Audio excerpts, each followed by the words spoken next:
Désespérant, comme un lundi sous la pluie. À Gap, un seul axe permet de traverser la ville. C'est chiant, mais bon, ça a toujours été comme ça change pas. Aujourd'hui, c'est juste que le centre-ville est bouché, quoi. Il y en a de plus en plus. Ça devient une grande ville. On est obligé de travailler, mais voilà, c'est vrai que la circulation, des fois, c'est compliqué. Une rocade de 9 km doit absorber ce trafic. Mais depuis septembre dernier, le chantier est interrompu pour cause de fissures. Impressionnantes fissures qui ont révélé au fil des mois un glissement de terrain majeur. Précipitations et nature des sols en seraient à l'origine. Vous avez un magnifique exemple des terres noires de Gap. Toute la montagne est faite avec ces matériaux extrêmement solides quand c'est en profondeur.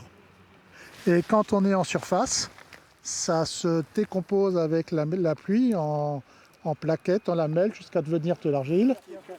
Des facteurs imprévisibles d'après les experts. Ils proposent aujourd'hui leur solution. Planter entre 2 et 5 000 clous métalliques d'une longueur de 15 mètres chacun pour stabiliser la paroi. Une solution aux lourdes conséquences. Un délai qui reste à préciser, mais de plus d'1 an de travaux pour remettre en état avant de pouvoir poursuivre le chantier et le terminer.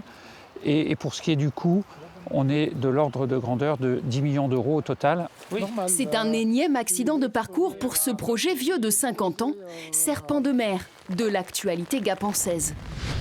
Le trafic urbain s'est beaucoup développé ces 20 dernières années, au point de dominer très largement aujourd'hui le trafic de transit. Plus question donc de voies rapides à 2 fois 2 voies. La rocade de Gap est en train de devenir un boulevard urbain. En 2012, finalement, décision était prise de faire une rocade en 3 portions. La section centrale devait ouvrir en 2020, mais déjà à l'époque, un glissement de terrain faisait prendre 4 années de retard. Aujourd'hui, seule cette petite portion de 2 km est accessible, au désespoir de nombreux professionnels, comme ce chauffeur de taxi. Désemparé, oui, désespéré. On ne comprend pas vraiment pourquoi ça ne bouge pas. Vous avez le pont de Gênes, on se souvient, le pont de Gênes est tombé. Les Italiens ont réussi à reconstruire, démolir l'autoroute, reconstruire une autoroute sur 6 km en l'espace de 2 ans. Nous, on n'est pas capable de faire un pont et une route qui tienne la route. Romain Butera forme aussi les futurs chauffeurs de taxi des Hautes-Alpes. Vous êtes à l'arrêt dans le bouchon, en dessous de 7 km/h, le tarif d'attente s'active. Ces retards ont d'importantes conséquences économiques, particulièrement pour les courses médicales.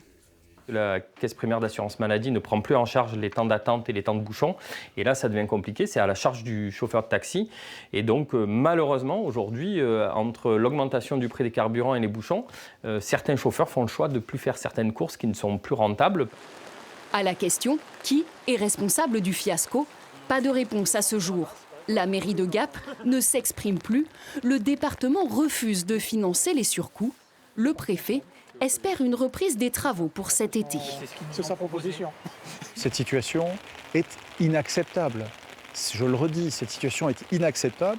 Des erreurs ont été commises. Elles ont été sans doute à différentes étapes de la conception, de la réalisation.